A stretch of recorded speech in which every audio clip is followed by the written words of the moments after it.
Ya, Oke. Mbak Cita. Assalamualaikum warahmatullahi wabarakatuh. Waalaikumsalam warahmatullahi wabarakatuh. Alhamdulillahirrabbilalamin. Wassalatu wassalamu ala asrofil anbiya wal mursalin. Wa ala alihi wa ashabi rasulillahi ajma'in.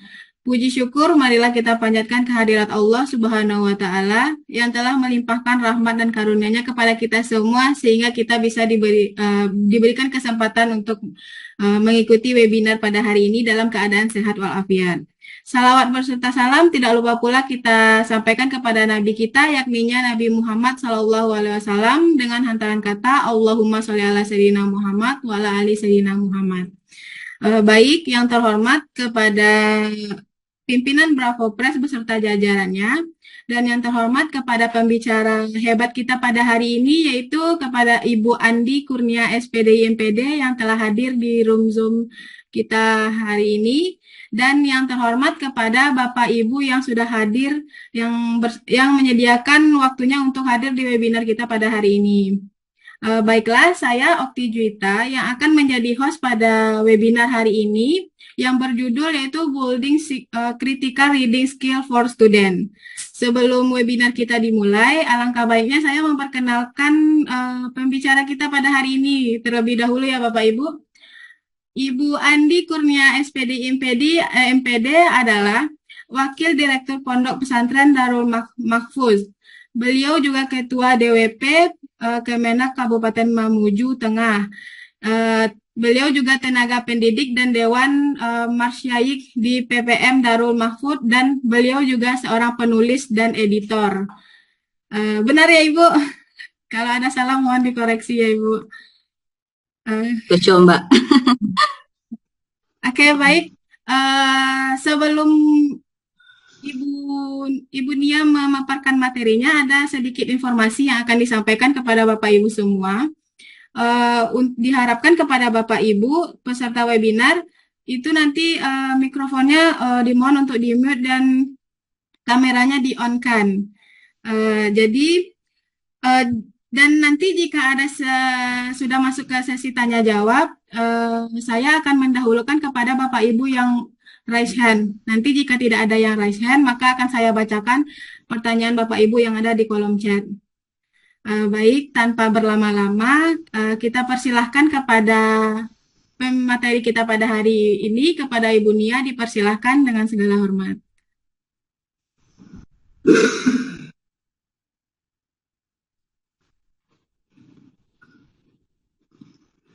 Terima kasih Pak Okti Juwita yang jelita dari Bravo Press. Benar saya Mbak Okti Juwita yang cantik jelita. Masya Allah, terima kasih Ibu.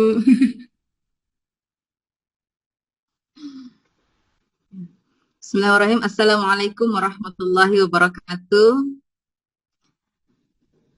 Alhamdulillahirrabbilalamin. Wassalatu wassalamu ala asyrafil anbiya wal mursalin Sayyidina Muhammad wa alihi wa sahbihi ajmain amma ba'd. Segala puji dan puja syukur kita panjatkan kehadirat Allah Subhanahu wa taala, Tuhan yang Maha Esa, karena Bravo Press alhamdulillah pada kesempatan ini memberikan kita ruang, memberikan kita wadah untuk berdiskusi terkait beberapa hal yang memungkinkan kita untuk menjadikan anak-anak Indonesia cinta menulis, sehingga kelak mudah-mudahan dengan kegiatan-kegiatan yang luar biasa dari Bravo Press ini, anak-anak Indonesia tidak tergolong anak-anak yang tidak suka membaca tetapi cerewet di sosmed. Begitu ya Mbak Okti ya? Ya baik.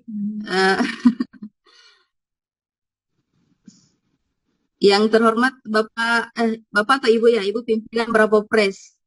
Kita lihat timnya Bravo Press ini perempuan semua Mbak ya Okti ya? Ya benar. Perempuan semua biasa. Ya. Jadi baik, Bapak Ibu guru atau siapapun yang telah bergabung di Zoom meeting ini, selamat bertemu. Tadi perkenalan sudah dilakukan oleh Mbak Okti. Insya Allah nanti kalau kita ingin berkenalan lebih jauh bisa nanti lewat kontak-kontak di WhatsApp atau email gitu ya.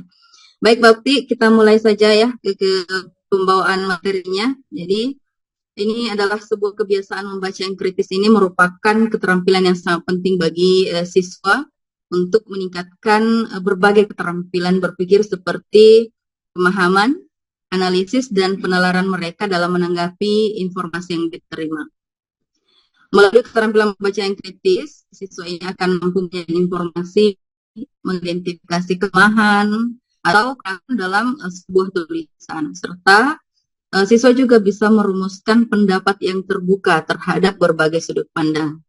Nah, ini kebetulan dan terencana. Alhamdulillah pada kesempatan ini tim Bravo Press memberikan amanah yang kepada saya untuk berbagi pengalaman terkait bagaimana membangun keterampilan membaca yang kritis bagi siswa. Building critical reading skill for student, ya. Mudah-mudahan materi ini memberikan informasi tambahan kepada teman-teman tentang pentingnya keterampilan membaca kritis dan bagaimana cara melatih keterampilan tersebut agar siswa dapat menjadi pembaca yang cerdas dan kritis. Namun sebelum kita lanjut ke materi-materi tersebut, perlu mungkin kita sepakati bersama dulu apa itu membaca kritis. Nah, untuk mengetahui pengertian yang jelas kita harus membuka dulu apa yang disebutkan di dalam Kamus Besar Bahasa Indonesia tentang membaca, ya. Jadi, Mbak, jadi membaca itu adalah perihal melihat serta memahami isi yang tertulis, atau bisa juga berarti mengeja atau melafalkan yang tertulis, atau mengucapkan, misalnya mengucapkan doa, mengucapkan mantra, mengucapkan basmalah, ya. Kemudian mengetahui, meramalkan, kemudian bisa juga berarti memperhitungkan, yaitu memahami. Kemudian kita juga bisa memahami bahwa membaca nyaring yang biasa dilakukan kelas-kelas itu juga termasuk melafalkan apa yang tertulis, itu juga termasuk kegiatan.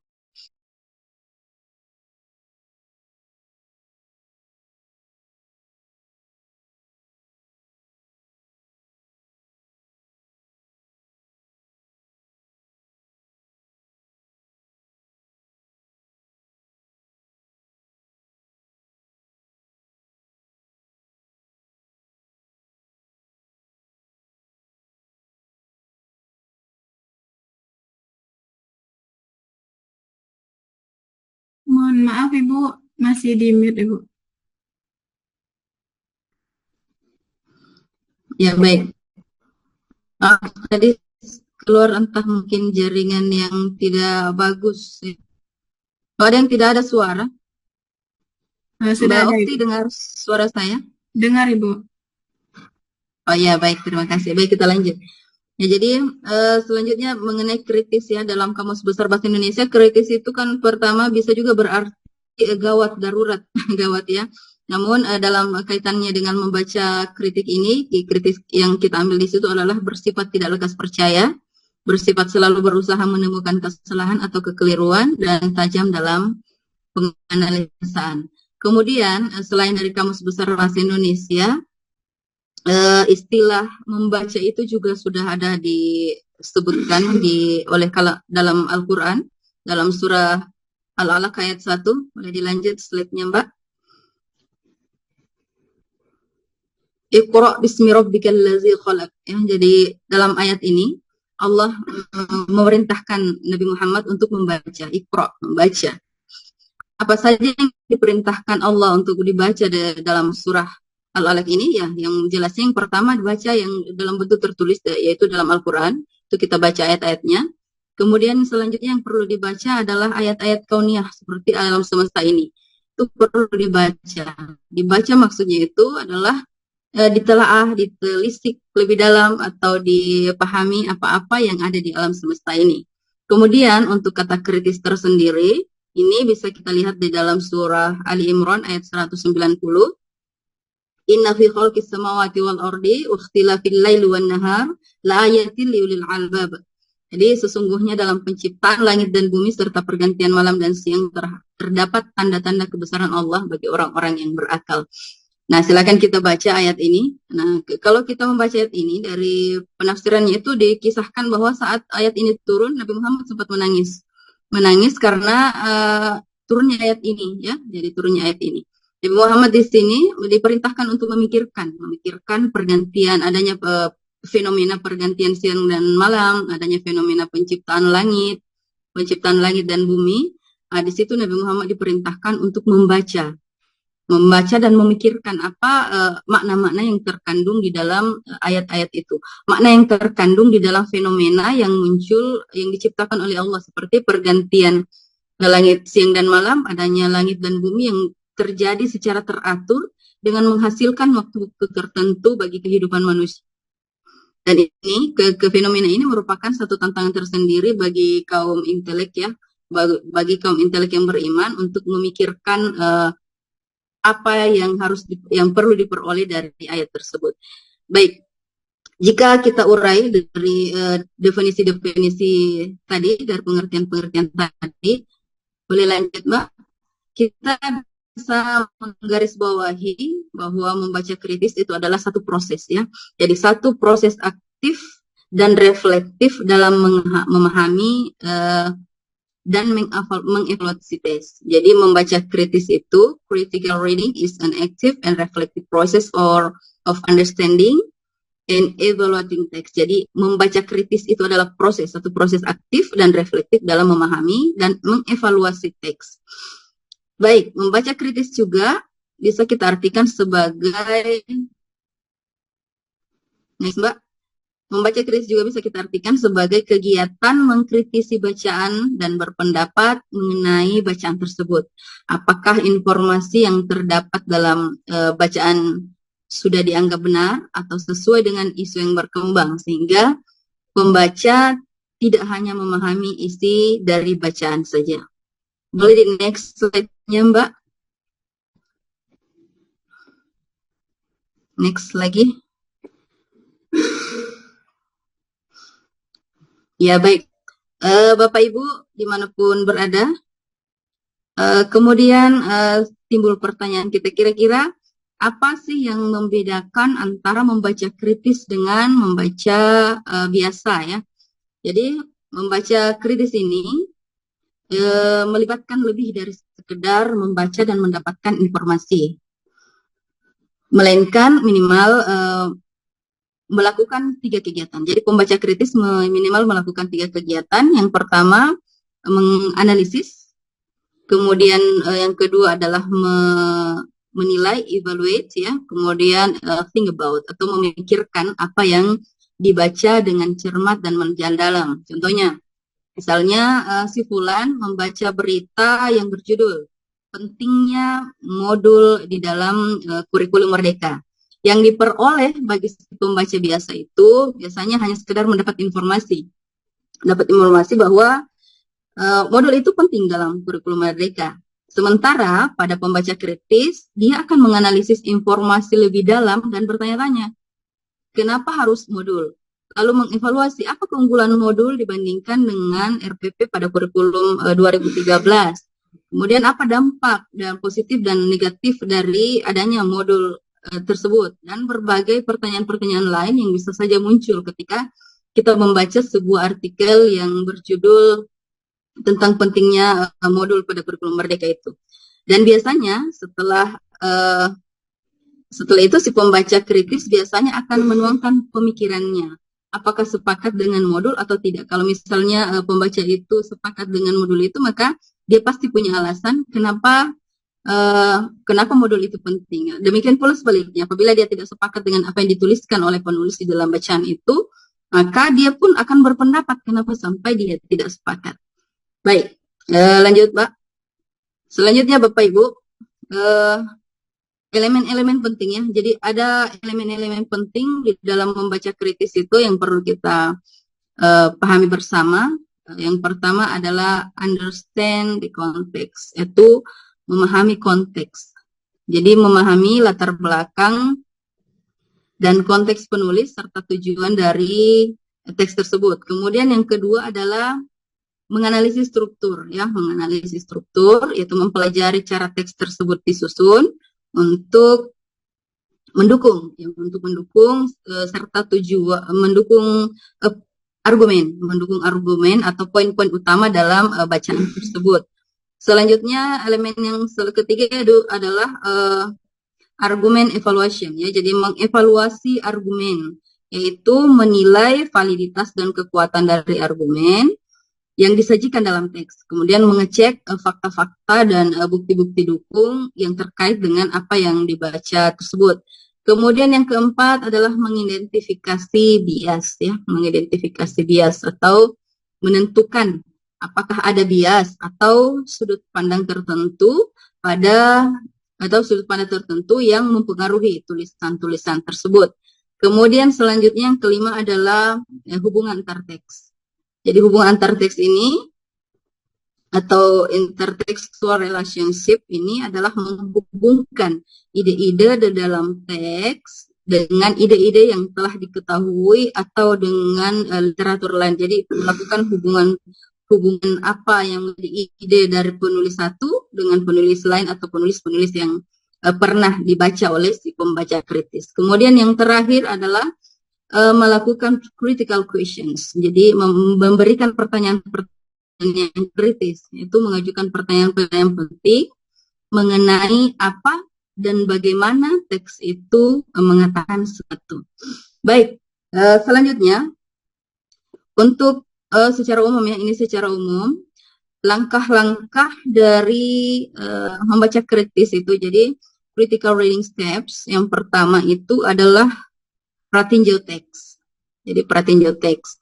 Pratinjau teks ini kegiatannya adalah kita membaca dan mencermati bagian-bagian awal teks untuk mendapatkan gambaran umum tentang isi dan tujuan dari tulisan. Kemudian selanjutnya adalah identifikasi tema utama. Identifikasi tema utama ini adalah menentukan pokok bahasan atau topik utama yang dibahas di dalam teks. Selanjutnya ada kita melakukan evaluasi argumen, yaitu menganalisis dan menilai setiap argumen atau pendapat yang disampaikan di dalam teks, baik itu dari sudut pandang logika maupun kebenaran-kebenaran informasi yang ada. Dan yang terakhir, biasanya kita selalu melakukan kesimpulan, menyimpulkan secara singkat dan jelas tentang poin-poin yang ditemukan di dalam teks, serta memberikan pandangan pribadi. Ini yang penting di dalam yang terpenting dalam langkah critical reading itu adalah memberikan pandangan pribadi atau refleksi terhadap isi tulisan tersebut. Ya, jadi baik. Kemudian membaca kritis ini bukan hanya keterampilan yang bermanfaat untuk akademis ya, tetapi ini juga sangat bermanfaat untuk peserta didik kita terhadap anak-anak ya. Jadi ini sangat penting juga untuk siswa kita. Jadi kenapa siswa kita ini harus membaca kritis? Itu karena ada beberapa manfaat yang didapatkan ketika siswa kita membaca kritis. Yang pertama itu adalah membentuk dan mengembangkan kemampuan berpikir analitiknya. Kemudian tentunya yang kedua adalah meningkatkan pemahaman teks. Selanjutnya peserta didik atau siswa kita bisa menyaring informasi yang valid. Jadi tidak sembarangan mempercayai informasi-informasi yang ada. Jadi dia dalam membaca kritis, peserta didik kita bisa belajar menyaring informasi yang valid ya. Kemudian menumbuhkan kemampuan argumentasi. Nah, kalau kemampuan argumentasinya siswa kita sudah terbangun atau sudah tumbuh, maka selanjutnya itu akan bermanfaat bagi keterampilan menulis mereka. Kalau mereka pintar berargumen, kita tinggal mengarahkan bagaimana supaya mereka bisa terampil untuk menulis. Ya, kemudian lanjut, untuk mengetahui kemampuan membaca dan yang dimiliki oleh siswa kita, ada beberapa hal yang perlu kita lakukan untuk mengarahkan mereka untuk melakukan untuk berpikir kritis. Contohnya kita bisa memberikan beberapa pertanyaan-pertanyaan. Beberapa contoh pertanyaan itu misalnya apa intisari dari teks yang Anda baca? Jadi setelah anak-anak diberikan bacaan, berikan artikel atau esai atau opini-opini, itu boleh ditanyakan kepada anak-anak apa intisari dari teks yang telah dibaca. Kemudian pertanyaan selanjutnya, apa tujuan penulis kira-kira membuat bacaan tersebut? Kemudian apa kesimpulan dari bacaan yang sudah dibaca oleh anak-anak?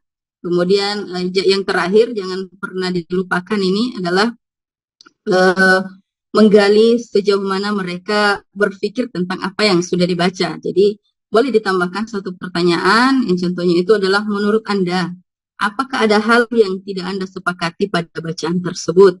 Nah, boleh dilanjutkan. Jika memang ada, silahkan dijelaskan apa dan kenapa. Itu akan memancing anak-anak untuk berpikir kritis. Oke, boleh dilanjutkan, Mbak.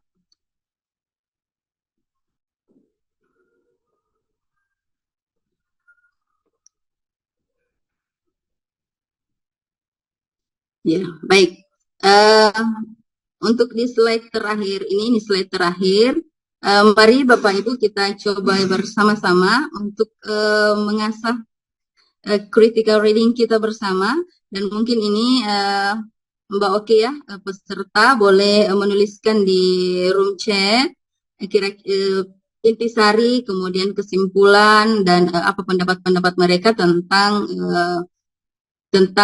tulisan ini. Jadi ini saya berikan satu sepenggal ya, sepenggal kisah. Ini saya berikan sepenggal tulisan yang bisa kita praktik bersama, mencermati dan menggali seberapa kritiskah kita membaca sebuah teks. Jadi saya boleh bacakan teksnya ya.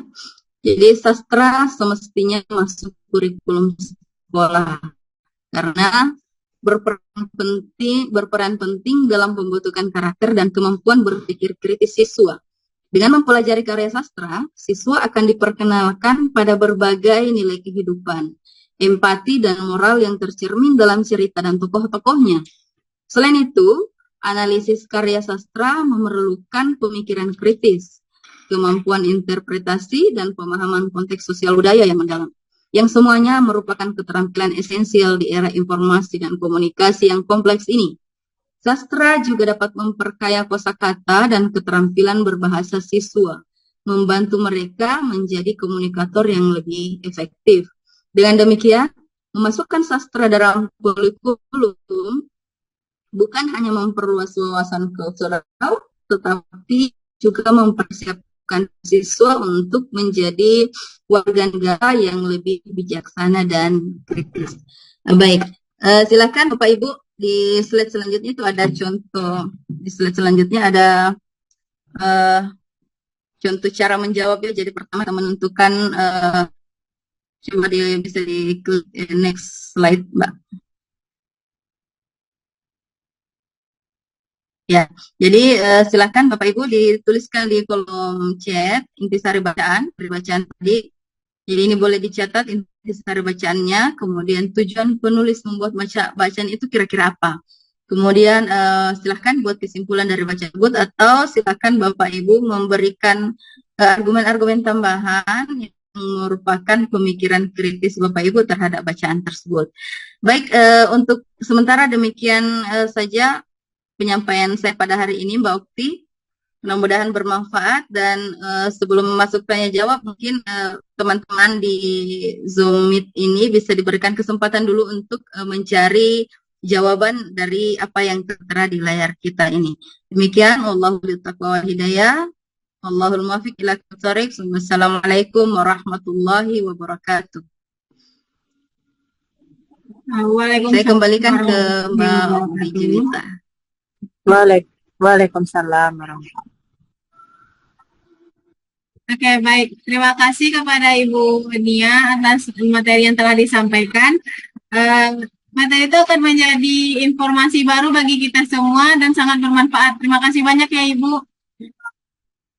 Mohon maaf ya Ibu, di sini hujan lebat jadi sinyalnya agak sedikit terganggu Ibu. Oke, baik. Kita langsung saja masuk ke sesi tanya jawab. Kepada Bapak Ibu yang ingin bertanya, dipersilakan untuk raise hand.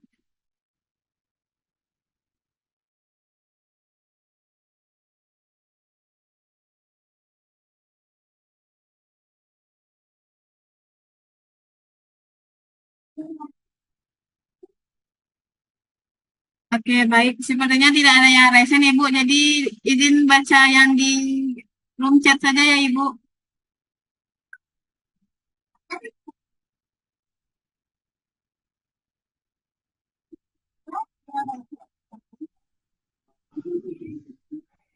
Oke, baik. Ini ada pertanyaan Ibu dari Bapak Ahmad Faurudin. Pertanyaannya yaitu bagaimana membangun dan membiasakan pada anak didik atau mahasiswa terkait membaca kritis. Boleh diulang, Mbak? Saya terputus-putus pertanyaannya. Oke, baik. Terputus-putus Diulang suaranya. sekali lagi ya, Ibu. Oke, dari pertanyaan dari Bapak Khorudin, yang pertama yaitu bagaimana membangun dan membiasakan pada anak didik atau mahasiswa terkait membaca kritis.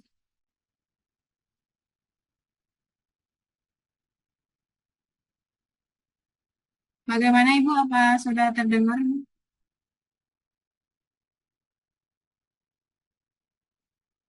Hmm.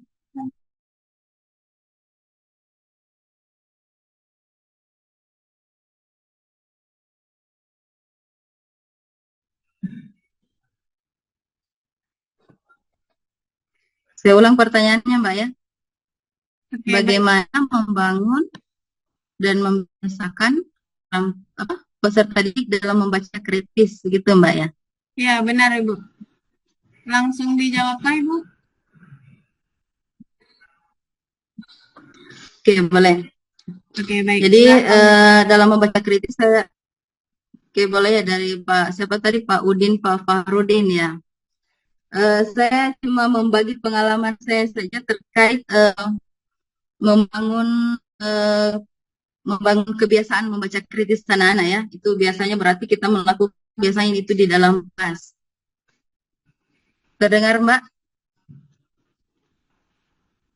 Cek.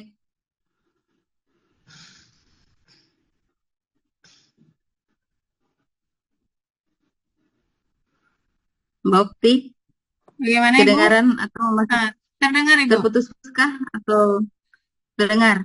Ya baik, terdengar. Ya baik. Jadi ini terkait bagaimana membangun keterampilan membaca kritis anak-anak di kelas itu. Ini saya membagikan saja pengalaman. Biasanya kalau saya di dalam kelas itu, ke dalam buku-buku pelajaran kita itu kan selalu ada bacaan ya, selalu ada bacaan. Bacaan-bacaan di dalam buku pelajaran itu sangat bisa untuk kita manfaatkan dalam membangun keterampilan membaca kritis anak-anak. Salah satu caranya yang jelasnya setelah selesai kegiatan pembelajaran atau sebelum kegiatan pembelajaran, kita meminta anak-anak untuk membaca dulu minimal 15 menit ya. Jadi perintahkan mereka, minta anak-anak untuk membaca. Setelah membaca, pastikan pertanyaan-pertanyaan yang disampaikan oleh Bapak Ibu guru terkait apa yang telah dibaca. Ya, jadi seperti itu. Kemudian setelah menjawab pertanyaan-pertanyaan itu, boleh dilanjutkan dengan diskusi kelas untuk membangun bagaimana mereka berpikir menanggapi apa yang sudah menjadi jawaban dari teman-teman. Jadi berdiskusi dan berdebat itu adalah salah satu cara untuk membangun membaca kritisnya anak-anak, karena kita ketahui biasanya anak-anak kalau tidak ada satu tantangan yang diberikan kepadanya ketika membaca, itu mereka akan malas membaca. Tetapi kalau disampaikan dari awal bahwa setelah kalian membaca ini akan ada pertanyaan dari Bapak Ibu guru. Setelah menjawab pertanyaan, maka akan ada sesi berdiskusi atau tanya jawab. Jadi peserta didik yang sudah memberikan jawaban harus mempertanggungjawabkan jawabannya tersebut. Kalau hal ini disampaikan di awal kepada peserta didik, otomatis itu akan membuat mereka memancing mereka untuk menggali lebih dalam lagi apa yang mereka baca. Itu biasanya ya. Kemudian penting juga ya untuk kita ketahui bersama, jangan sampai kita guru ini terlena, anak-anak membaca kritis, gurunya tidak membaca. Jadi salah satu hal yang terbaik itu adalah ketika kita menginginkan siswa kita membaca kritis, maka model yang baik kita seorang guru dulu yang harus membaca kritis. Jadi guru harus mampu menjadi contoh bagi peserta didik dalam menunjukkan bagaimana caranya membaca teks secara kritis. Kemudian yang terpenting lagi itu yang paling pentingnya diskusi kelas, diskusi di dalam kelas. Kemudian dalam membaca kritis itu kita upayakan kalau tidak dari buku-buku bacaan yang tersedia, buku-buku mata pelajaran yang tersedia, boleh kita latih anak-anak dengan memberikan bacaan-bacaan teks yang sederhana, yang mereka minati. saya secara pribadi, saya kebetulan mengajar mata pelajaran akidah akhlak. Saya menyodorkan satu cerpen kepada anak-anak. Cerpennya itu berjudul Jalur Jihad. Di dalam buku Jalur Jihad ini mengandung moral, banyak sekali nilai moral keislaman yang terkait dengan kegiatan-kegiatan atau materi-materi ajar dalam pembelajaran akidah akhlak, ya. Jadi misalnya dalam pembelajaran akidah akhlak itu ada pelajaran tentang gibah, ya, gibah. Di buku Jalur Jihad itu ada satu cerpen yang menceritakan bagaimana kisah seorang penggibah yang menimbulkan berbagai konflik di dalam masyarakat, dalam kehidupannya akhirnya merugikan diri sendiri. Dari bacaan-bacaan ini bisa memancing anak-anak untuk berpikir kritis, karena biasanya sekarang ini kan anak-anak kita lihat lebih senang membaca fiksi daripada non fiksi. Mungkin jawaban untuk sementara Mbak Okti, untuk Pak Udin. Terima kasih.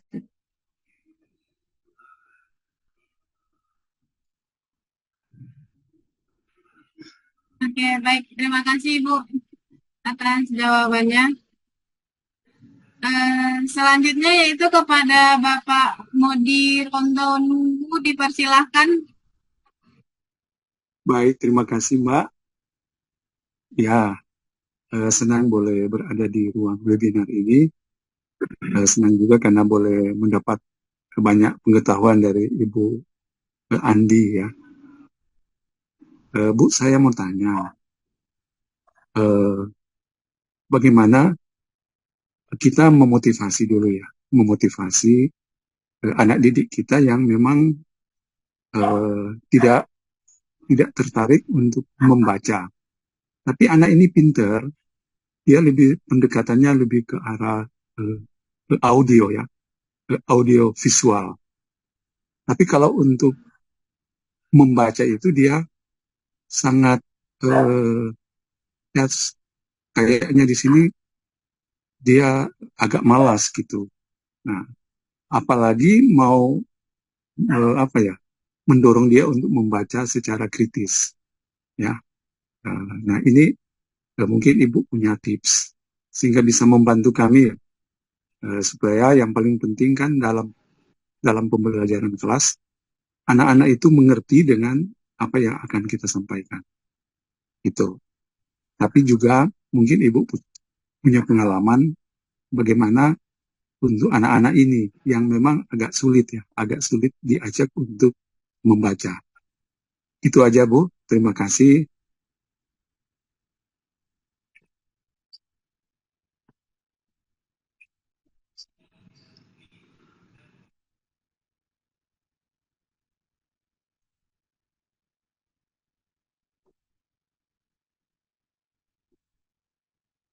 Oke, baik. Langsung dijawab saja Ibu. Ya, baik. Jadi intinya mungkin di situ adalah bagaimana menjadikan anak yang sebenarnya cerdas, tetapi dia malas membaca, ya, jadi menumbuhkan minat baca. Jadi betul sekali Pak, ya, bagaimana anak bisa kritis dalam membaca kalau mereka tidak berminat membaca, Pak, ya, seperti itu. Jadi ini saya cuma berbagi, ini juga fenomena yang terjadi kepada kami, ya, kami di beberapa pendidik, melihat anak-anak begitu tidak senangnya membaca. Tetapi saya pernah mencobakan ini kepada anak-anak. Jadi yang pertama itu jelas dan pasti seorang anak itu pasti punya satu kegemaran, ya, pasti punya satu kegemaran. Jadi untuk membuat anak-anak itu suka dengan membaca, yang pertama kita harus cari tahu dulu, apalagi khusus kepada anak itu, anak ini senangnya genre apa sih sebenarnya, ya. Jadi cari tahu dulu lebih mendalam ke anak tersebut. Kamu sukanya, atau kita cari tahu anak ini suka pada genre apa? Apakah dia suka yang fiksi, atau suka yang puisi, atau suka cerita-cerita fantasi dan lain-lain sebagainya.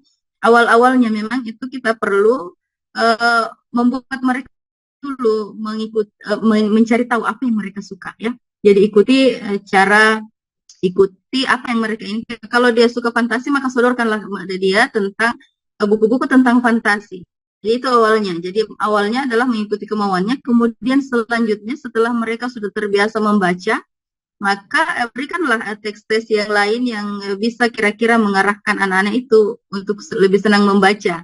Kalau saya secara pribadi, saya justru malah menciptakan lingkungan belajar yang membuat mereka pasti akan membaca, Pak, ya. Jadi saya mengajak mereka untuk menulis bersama, menulis fiksi antologi, kemudian antologi fiksi, ya. Jadi setelah buku itu terbit, buku itu saya simpan di perpustakaan. Otomatis anak yang ada namanya di dalam buku itu, dia akan selalu berkunjung ke perpustakaan, dan itu efeknya adalah membawa anak-anak lain untuk ikut ke perpustakaan membaca bukunya. Dan ketika buku itu terbaca, yang saya lihat adalah mereka yang melihat buku itu biasa terpancing juga, ingin juga untuk menulis. Ini untuk menulis. Jadi ketika dia ingin menulis, berarti sudah dipastikan bahwa setelah bukunya terbit, dia pasti akan menulis. Jadi untuk membuat anak-anak gemar membaca, kita mulai dulu dari hal-hal yang mereka sukai, Pak, begitu ya. Kemudian setelah yang mereka sukai, barulah kita masuk ke hal-hal yang menjadi substansi dari mata pelajaran kita masing-masing. Seperti itu, Mbak Okti. Itu menurut pandangan saya, dan mungkin masih banyak sekali cara-cara yang lain yang bisa membuat anak-anak untuk senang membaca. Yang jelasnya, yang pasti tetap kita harus menciptakan lingkungan membaca yang baik di dalam kelas. Demikian, Mbak Okti. Baik, terima kasih Bu. Menarik ya. Oke, baik, terima kasih Ibu. Selanjutnya Ibu, ini ada pertanyaan dari Ibu Teni Wakelulu. Bagaimana tips yang sangat tepat yang perlu diterapkan agar peserta didik memiliki kemauan untuk membaca?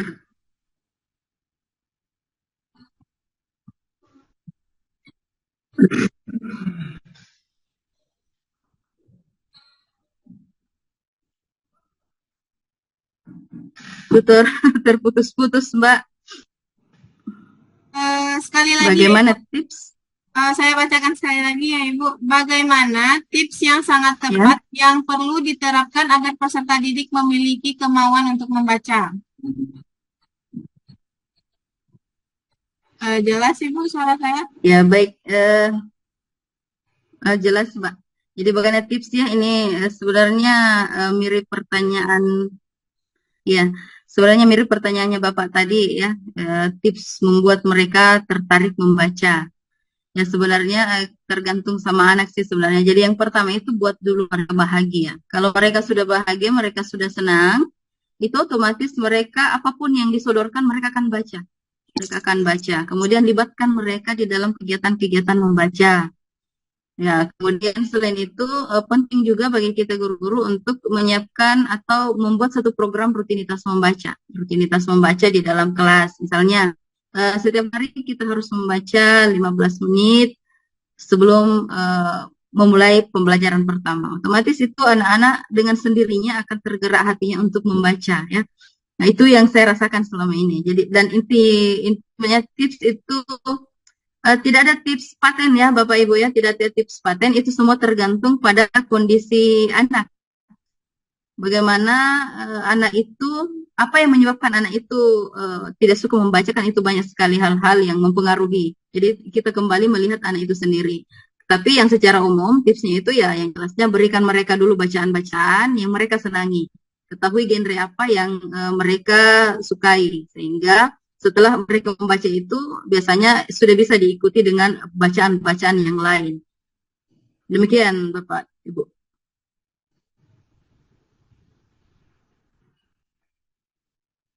Baik, terima kasih Ibu atas jawabannya. Selanjutnya Ibu, ini ada pertanyaan dari Ibu Fadila Mutia.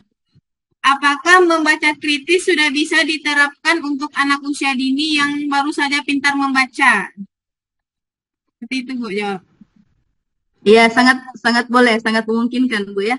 Jadi membaca kritis sangat memungkinkan untuk diterapkan kepada anak-anak. Tetapi perlu kita ketahui bahwa membaca kritis itu ya kita harus sesuaikan dengan kemampuan mereka ya. Kalau tingkat anak-anak yang belum bisa membaca, kembali lagi kita sampaikan bahwa membaca itu bukan berarti hanya membaca huruf demi huruf, tetapi melihat sesuatu, menganalisis satu bentuk itu juga termasuk kegiatan membaca. Misalnya di tingkat PAUD ya, tingkat PAUD yang anak-anak di mana kita ketahui anak-anak di situ belum bisa membaca, boleh kita misalnya memperlihatkan sebuah apa ya, misalnya kalau di anak TK, memperlihatkan pemandangan alam.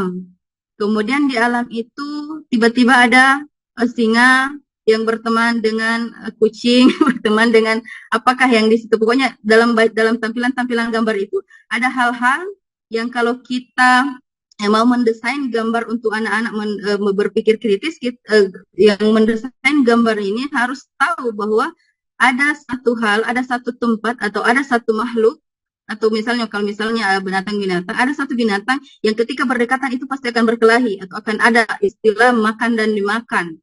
Misalnya ada yang biasa dilihat anak-anak itu ada kucing ya, misalnya ada kucing. Di situ di dekat kucing boleh kita taruh di situ ikan. Ah, dalam gambar itu anak-anak bisa menyelidiki loh. Kenapa ini ikan ikan ada di dekat kucing? Apakah ikannya tidak akan dimakan? Ketika muncul pertanyaan seperti itu dari anak-anak, berarti itu anak-anak sudah mulai kritis ya. Jadi guru-guru juga bisa mengarahkan anak-anak kira-kira kucing ini kalau di dekat ikan, ikannya bisa hidup enggak? Nah, pertanyaan-pertanyaan sederhana itu yang bisa memancing anak-anak kita, anak TK itu untuk berpikir. Nah, termasuk juga misalnya kita memberikan satu gambar mobil. Di gambar mobil itu kan biasanya idealnya kan rodanya 4, kita copot satu, kita copot satu bannya. Nah, perlihatkan kepada anak-anak, mereka pasti akan kritis, mengkritiki, lah ibu guru ini kok bannya tidak ada satu. Pasti kalau tidak ada satu bannya, apa yang terjadi anak-anak? Anak-anak itu akan menyampaikan pendapatnya. Kalau bannya satu tidak ada, berarti mobilnya tidak akan bisa jalan. Mungkin seperti itu, Mbak. Untuk membuat anak-anak membaca kritis di tingkat PAUD itu memungkinkan, tetapi bukan huruf-huruf yang dibaca, tetapi gambar, ya, seperti itu. Oke, baik. Terima kasih ya Ibu. Terakhir ya Ibu, ini untuk pertanyaannya dari Bapak Heru. Bagaimana trik untuk memberi anak didik bermotivasi baca gitu? Memotivasi anak Oh, trik. baca. Ya, trik dan motivasi. Ini saya sekali lagi saya berbagi pengalaman saja dan ini alhamdulillah berhasil. Pertama, kita dulu yang menjadi modelnya. Jadi sebagai guru yang ingin memotivasi siswanya untuk membaca, gurunya dulu harus rajin membaca. Rajin membacanya itu kan tidak mungkin kita dilihat membaca oleh siswa ya. Mungkin kita membaca sembunyi-sembunyi. Tetapi efek dari membaca itu harus diperlihatkan kepada anak-anak. Misalnya, contohnya pada kesempatan ini, saya menjadi pembicara di webinarnya Bravo Press ini adalah satu wujud atau satu bukti bahwa ini adalah hasil dari membaca.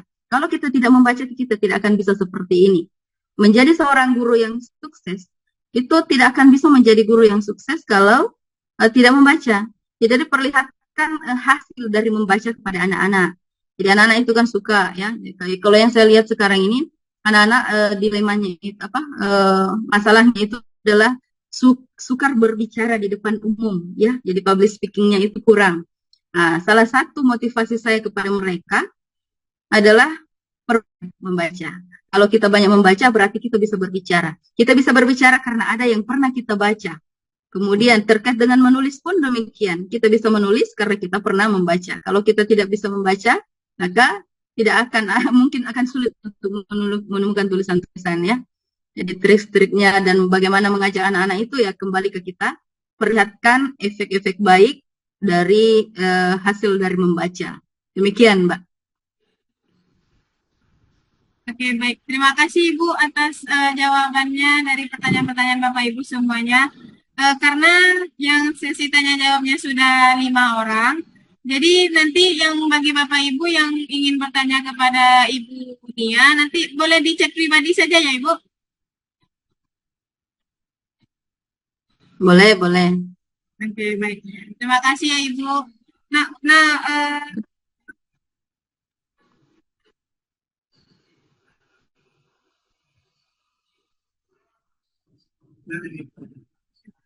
baik. Sebelum webinar kita akhiri pada hari ini, ada informasi untuk Bapak Ibu semuanya yang untuk link absennya sudah ada di room chat. Silakan diisi ya Bapak Ibu semuanya.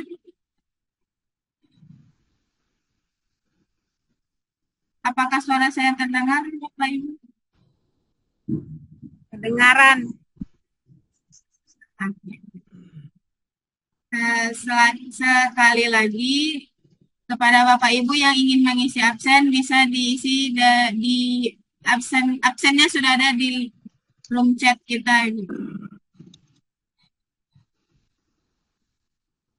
Oke, sambil mengisi absen, saya mengucapkan terima kasih banyak kepada Ibu Andi Kurnia SPDI MPD yang telah memberikan materinya pada hari ini, materi yang sangat bermanfaat dan memberikan ilmu yang baru kepada kita semua.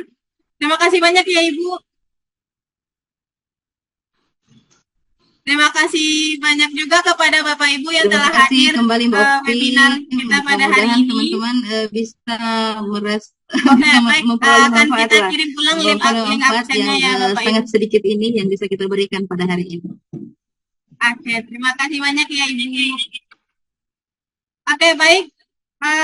Sebelum webinar kita diakhiri, ada informasi sedikit dulu untuk Bapak Ibu yang namanya disebut, mohon meninggalkan nomor HP karena ada hadiah untuk dari pimpinan untuk Bapak Ibu yang bertanya, yaitu kepada Bapak Ahmad Korudin, Ibu Fadila Mutia, Bapak Mudir Rondonuwu, Ibu Teni Wakelulu, dan Bapak Heru. Kepada Bapak dan Ibu namanya yang disebut, mohon meninggalkan nomor HP-nya di room chat kita. Baik, sebelum webinar akan saya akhiri, alangkah baiknya kita berfoto bersama dulu ya Bapak Ibu semuanya. Diharapkan kepada Bapak Ibu untuk aktifkan kameranya.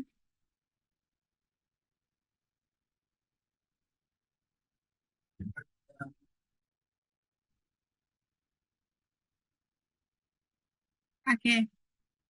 Untuk slide pertama saya screenshot dulu ya Ibu. 1. Sudah siap Bapak Ibu? Oke.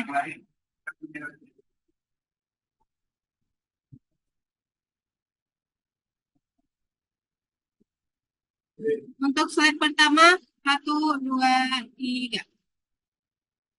Dan untuk slide kedua 1, 2, 3.